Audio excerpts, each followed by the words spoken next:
हमारे गांव का परंपरा था कि कुंवारी लड़कियां शाम 6 बजे के बाद घर से बाहर नहीं जाएंगी। अगर गलती से भी लड़कियां बाहर पाई जाती हैं तो हमारे गांव के सरदार उनके घर जाकर उस लड़की को अपने साथ गाड़ी में बैठा के कहीं दूर ले जाता। फिर उसके साथ क्या करता कोई नहीं जानता। एक दिन सरदार मेरी बहन को ले जाने लगा। मैंने भी सरदार का पीछा करते करते उसके अड्डे तक पहुंच गई। फिर मैंने जो नजारा देखा, देखते ही मेरे पैरों तले से जमीन निकल गई, क्योंकि वह तो हम दो बहन थी और एक भाई था, और मेरी माँ थी। पापा का तो कब का देहांत हो चुका था। मेरी उम्र 19 साल की थी और मैं अपने भाई बहन से बड़ी थी। घर की सारी जिम्मेदारियां मेरी ही ऊपर थी। मेरी माँ भी दूसरों के घरों में झाड़ू पोछा का काम किया करती थी, इसलिए थोड़ा बहुत घर का गुजारा हो पाता था, क्योंकि मेरी भी सैलरी ज़्यादा नहीं थी। और सबसे हैरत वाली बात यह थी कि हमारे गांव की लड़कियां शाम 6 बजे के बाद घर से बाहर नहीं निकलती। अगर कोई भी लड़की 6 बजे के बाद घर से बाहर पाई जाती तो सरदार उसके घर जाकर उस लड़की को अपने साथ लेकर जाता, और उस लड़की के साथ क्या करता है इसकी खबर किसी को भी नहीं होता। मैं तो यह सब सोच सोचकर बहुत ज़्यादा परेशान रहती थी, क्योंकि मेरी बहन सुषमा 17 साल की थी, अभी इंटर की पढ़ाई कर रही थी। उसे लेकर मेरे अंदर बहुत ज़्यादा डर रहता था। अगर गलती से भी 6 बजे के बाद घर से बाहर निकल जाए तो पता नहीं सरदार क्या करेगा और कहाँ लेकर जाएगा। यह सब सोच सोच के मेरा दिल घबरा रहा था। खैर, अभी तो मैं जॉब के लिए लेट हो रही थी। अब मैं घर से निकलने ही वाली थी। अचानक से मेरा भाई मेरे पास आया और पैसे मांगने लगा। पता नहीं पैसे लेकर क्या करता था और कहाँ जाता था, किसी को कुछ भी नहीं पता था। फिलहाल अभी तो मैंने उसे पैसे दे दिए और जॉब के लिए निकल गई। सुषमा भी तैयार होकर अपने कॉलेज के लिए चली गई। मेरी माँ घर का सारा काम करके उसके बाद दूसरों के घर पर काम करने के लिए चली गई। मैंने अपनी माँ से कहा, माँ आप काम छोड़ दें, क्योंकि मेरी माँ की उम्र काम करने के तहत में नहीं था। बस घर की परेशानियों की वजह से मेरी माँ भी दूसरों के घर में झाड़ू पोछा का काम किया करती थी, और मुझे बहुत ज़्यादा दुख होता था। काश मेरे पापा भी होते तो हम लोग इतना तंगी में नहीं रहते, और मैं भी जॉब पर ना जाकर अपनी पढ़ाई पूरी कर सकती। शायद हमारे किस्मत में यह सब लिखा नहीं था। और यही सब सोचते सोचते मैं भी कब अपने जॉब पहुंच गई और जाकर अपने केबिन में बैठ गई। थोड़ी देर बाद बॉस अपने ऑफिस में बुलाए और साथ में यह भी कह रखे थे, जो मैंने फाइल दिया था उसे भी साथ लाना। मैंने भी फाइल लेकर बॉस के केबिन तक गई। बॉस ने कहा कि आज तुम यह पूरा काम खत्म करके ही घर जाना, क्योंकि यह फाइल कल मुझे तैयार चाहिए। अब तो मेरा दिल बैठे जा रहा था, क्योंकि हमें घर 6 बजे से पहले पहुंचना था। अब तो मैं दो राह के बीच में फंस गई थी। मेरा दिमाग भी काम करना बंद कर दिया था। हे भगवान, ये सब मेरे साथ क्या हो रहा था। अगर घर गई तो मेरा जॉब छूट जाएगा। अगर जॉब पर रहकर काम पूरा करती तो वह सरदार मुझे अपने साथ पकड़कर ले जाएगा। अब तो सोच सोचकर मेरा दम भी घुटने लगा था। अब मैं करूँ तो क्या करूँ। फिर सोचा कि चलो मैं फाइल को ही अपने साथ घर लेकर जाती हूँ, और कल तक फाइल को तैयार करके सर को दे देंगे। मेरी जॉब भी नहीं छूटेगी और अपने गांव की परंपरा से भी बच जाएंगे। फिर उसके बाद टाइम से पहले ही अपने घर पहुंच गई। अब मैं अपने कमरे में बैठी अपने फाइल को तैयार करने में लग गई। सुषमा भी बेड पर सो रही थी, और मैं भी काम करते करते ना जाने मेरी आँख कब लग गई कुछ पता ही नहीं चला। जब मेरी आँख खुली तो उस वक्त रात के 2 बज रहे थे। मेरी भी फाइल तैयार हो चुकी थी और बेड पर सोने के लिए गई। जब बेड तक पहुंची तो सुषमा बेड पर नहीं थी। हमने सोचा कि हो सकता है सुषमा पानी पीने के लिए गई हो या फिर वॉशरूम रूम में गई हो। मैं बस यही सब सोच रही थी, और सोचते सोचते करीबन 1 घंटा बीत गया। जब देखा अभी तक सुषमा नहीं आई, अब तो मेरा दिल फटा जा रहा था। पता नहीं मेरे दिल में क्या क्या ख्याल आ रहा था। पता नहीं यह लड़की इस वक्त कहाँ चली गई। मैंने सारा घर छान मारा, लेकिन सुषमा कहीं नहीं मिली। अब तो मुझे कल का इंतजार था। जब सरदार मेरे घर आता और मेरी बहन को हाथ पकड़ कर ले जाता। लेकिन थोड़ी देर बाद सुषमा खुद ही मेरे पास आई और आकर बैठ गई। मैंने पूछा, सुषमा तुम कहाँ गई थी? हमने तुम्हें कहाँ कहाँ नहीं ढूंढा। उसने बताया कि छत पर टहलने के लिए गई थी। मैंने उसे समझाया, देखो सुषमा, तुम्हें पता है ना हम लोग के गांव का परंपरा क्या है, इसलिए तुम अपना ख्याल रखो। टाइम के मुताबिक अपने घर पर ही रहो। टाइम के मुताबिक अपने घर पर ही रहा करो। सुषमा कहने लगी, दीदी आप फिक्र ना करें, मैं कभी घर से बाहर नहीं जाऊंगी। टाइम के मुताबिक घर पर ही रहूंगी। जब सुबह आँख खुली तो मेरी माँ घर का सारा काम खत्म कर चुकी थी। मैं भी नहा धोकर किचन में जाने लगी। तभी मेरे कानों में कुछ चहल पहल की आवाज आने लगी। मेरा दिल तो अब बैठा जा रहा था। अब मैं थर थर कांपने लगी थी। सारा काम छोड़ के पहले अपने बहन को देखने चली गई। अपनी बहन को सोता हुआ पाके मेरी जान में जान आई, क्योंकि जो चहल पहल हो रही थी वो किसी और का नहीं बल्कि हमारे गांव में सरदार आया हुआ था और अपने साथ उस लड़की को गाड़ी में बैठा कर ले गया। जब मैं बाहर गई तो पता चला कि जो मेरी बहुत अच्छी सहेली थी उसी को सरदार लेकर गया। यह बात सुनते ही मेरे पैरों तले से जमीन निकल गई, क्योंकि मेरी दोस्त 6 बजे के बाद घर से बाहर निकलते ही नहीं थी। फिर यह सब कैसे मुमकिन था? अब तो मुझे सरदार पर बहुत ज्यादा गुस्सा आने लगा था। अब मैं भी जल्दी से अपनी दोस्त रेखा के घर चली गई, जो कि उसकी माँ बहुत ज्यादा रो रही थी। मैंने पूछा, आंटी रेखा कहाँ है? आंटी हैरत भरी नजरों से बताने लगी, सरदार कह रहा था कि मेरी बेटी रोज रात को डिस्को में जाया करती थी और सरदार के चमचे देख लिए थे, और सुबह होते ही सरदार मेरे घर आया और मेरी बेटी को लेकर गया। अब तो मुझे सरदार पर बहुत ज्यादा गुस्सा आ रहा था, क्योंकि सरदार ऐसे कैसे कर सकता है। रेखा बहुत ही नेक और शरीफ लड़की थी। रेखा मेरी बेस्ट फ्रेंड थी। उसकी हर एक बात की खबर रहती थी। जैसे सरदार बोल रहा था वैसे रेखा नहीं थी। अब मेरा दिल बैठा जा रहा था। न जाने रेखा को कहाँ लेकर गया होगा, मेरे दोस्त किस हाल में होगी, उसके लिए मुझे बहुत ज़्यादा अफसोस हो रहा था। लेकिन अब मैं कर भी क्या सकती थी। गांव का जो परंपरा था उसके खिलाफ आवाज़ उठाने वाला कोई नहीं था। हम गांव के लोग मजबूर थे, इस परंपरा को निभाते आ रहे थे। मैंने भी आंटी को समझाया और फिर अपने घर चली गई और जाकर थोड़ी देर बैठकर सारी बातें सोचने लगी। ये कैसे मुमकिन था? रेखा तो बहुत शरीफ लड़की थी, फिर वह कैसे डिस्को में जा सकती है? यही सब सोचते सोचते अचानक से मुझे याद आ गया, मुझे तो फाइल लेकर टाइम से सर को देना है। फिर मैं जल्दी जल्दी तैयार हो गई। उसके बाद मैं जॉब के लिए निकल गई। रास्ते में देखा कि मेरा भाई कुछ लड़कों के साथ बैठा हुआ था। वहाँ पर बैठकर क्या कर रहा था? मैं जल्दी में थी, इसलिए मैं जॉब के लिए निकल गई। ऑफिस पहुँचने के बाद सर के केबिन में गई और फाइल देकर वापस अपने जगह पर आकर बैठ गई, क्योंकि मैं बहुत ज़्यादा परेशान थी। पहले तो मेरी दोस्त रेखा और दूसरी तरफ मेरा भाई। यही सोच रही थी कि घर जाते ही सबसे पहले मैं अपने भाई का खबर लेंगे। यह सब सोचते सोचते आज मेरा सर बहुत ज़्यादा दर्द कर रहा था। मेरा मन यही कह रहा था कि कब घर पहुंचूं और पता लग सके आखिर मेरा भाई उन लोगों के साथ क्या कर रहा था। खैर अब मैं भी घर जाने के लिए निकल गई। थोड़ी देर के बाद घर पहुंच गई। घर पहुंचते ही मैंने पूछा, सुषमा नीरज कहाँ है? दरअसल नीरज मेरे भाई का नाम था। सुषमा कहने लगी, नीरज आज सुबह से ही स्कूल गया हुआ है, अभी तक घर पर नहीं आया। मुझे तो पता था नीरज स्कूल नहीं गया है। मैंने सोचा माँ से पूछती हूँ, हो सकता है माँ को पता हो। मैं भी माँ के पास गई और पूछा, माँ आपको नीरज कुछ बताकर गया है?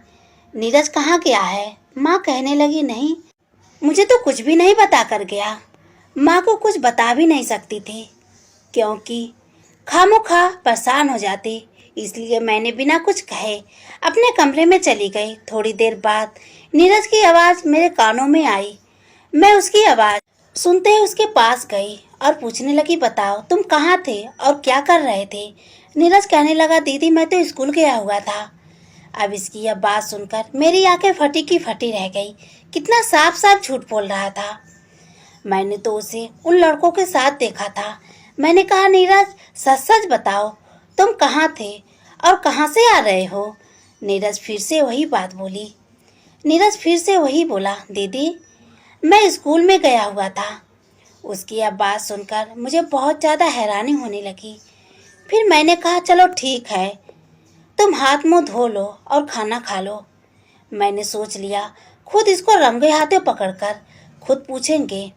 अभी तो फिलहाल हम सब ने बैठकर खाना खाया और खाने के बाद अपने अपने कमरे में चले गए। मैं भी थोड़ी देर के लिए माँ के कमरे में चली गई और जाकर लेट गई। अचानक से मेरे दिमाग में रेखा का ख्याल आ गया। पता नहीं बेचारी के साथ क्या हो रहा होगा।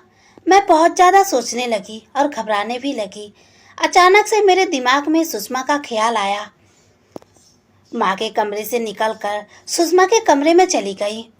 कमरे में जाते ही मेरे रोंगटे खड़े हो गए क्योंकि सुषमा बेड पर नहीं थी। मैंने उसे चारों तरफ देखा लेकिन वो कहीं नहीं दिखी। सोचा किचन में गई होगी कुछ खाने के लिए। जब किचन की तरफ गई तो सुषमा वहाँ भी नहीं थी। अब मेरा दिल बैठे जा रहा था। चारों तरफ देख लिया, सुषमा नहीं मिली। फिर वापस कमरे में चली आई।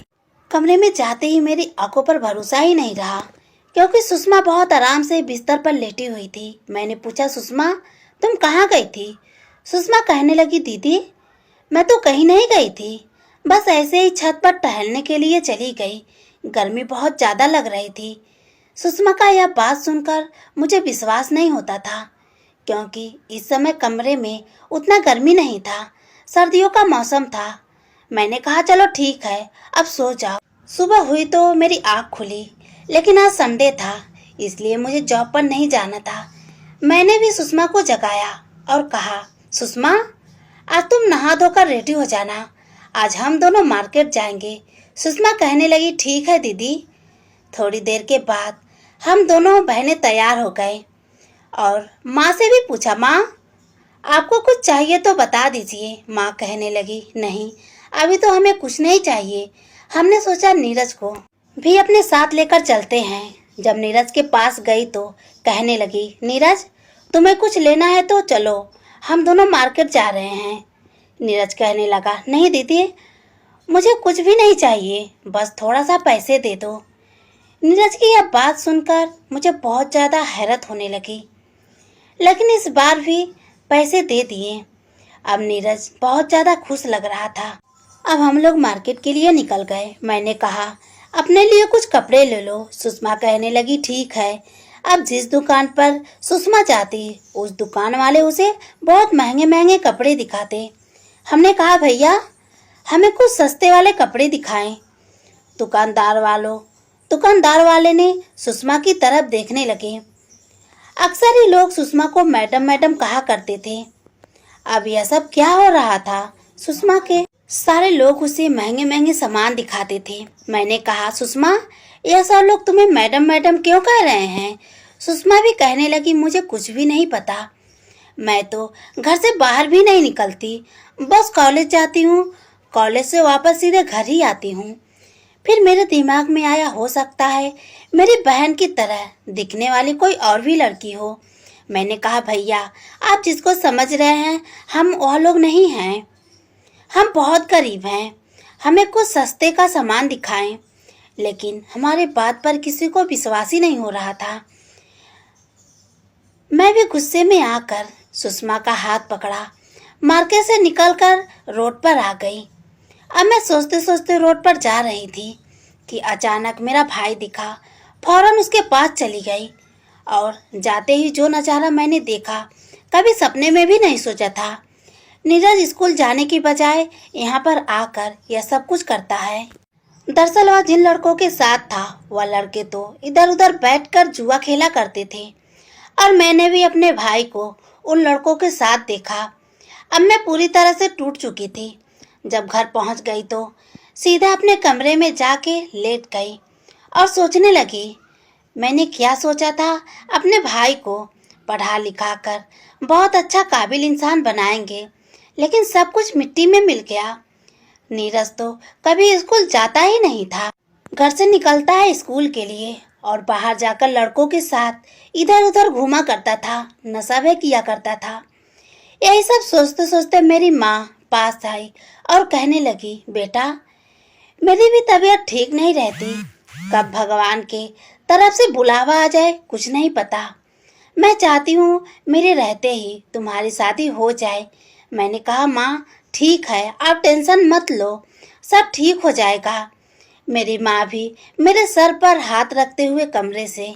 अब जब सुबह हुई तो मैं जॉब के लिए निकल गई और जॉब जाकर अपने केबिन में बैठकर अपने कामों में बिजी हो गई। थोड़ी देर बाद मेरे सर का फोन आया। सर फौरन ही अपने केबिन में बुलाए। मैं जल्दी से उठकर चली गई और सर कहने लगे, बैठ जाओ। मैंने पूछा, सर आप हमें क्यों यहाँ पर बुलाए हैं? सर कहने लगे, आज तुम्हें किसी से मिलवाना है।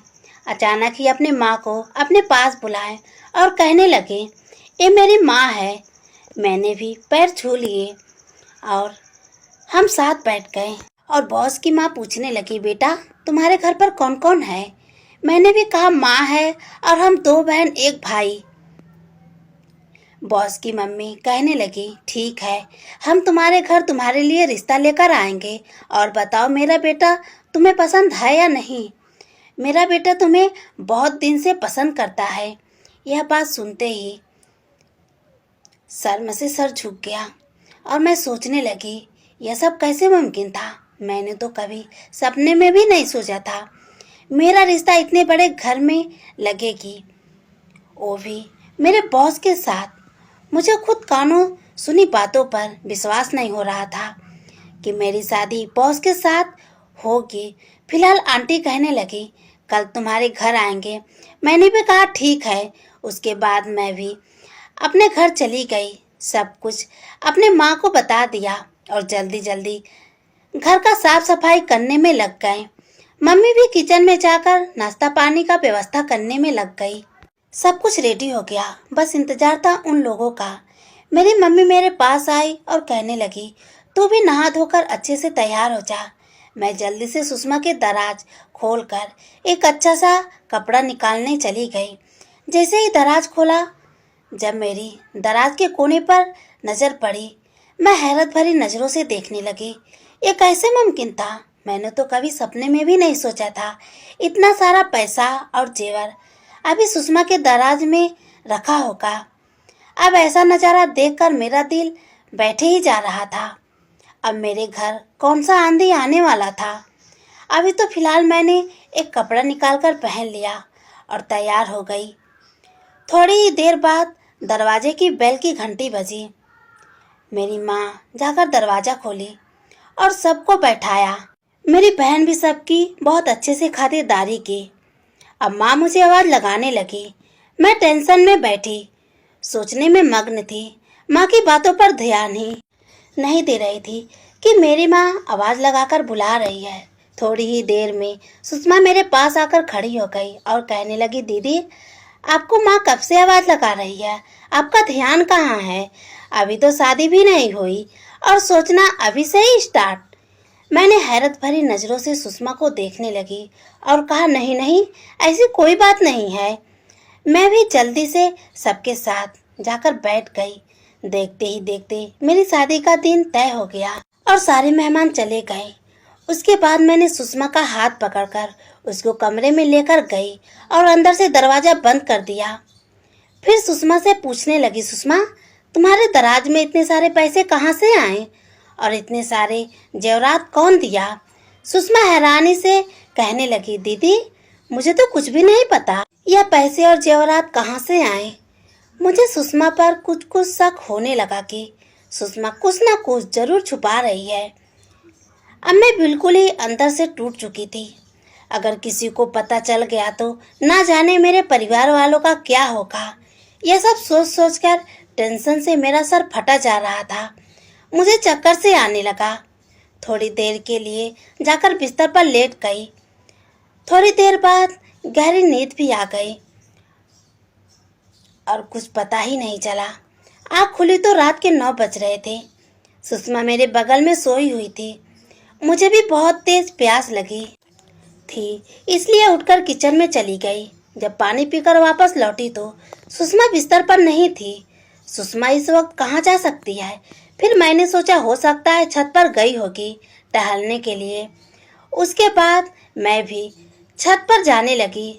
छत पर जैसे ही पहुंची, जो नज़ारा था देखकर मेरे सर पर जैसे आसमान टूट पड़ा, क्योंकि सुषमा तो रस्सी से लटक कर नीचे उतर चुकी थी और पता नहीं इस वक्त कहाँ जा रही थी।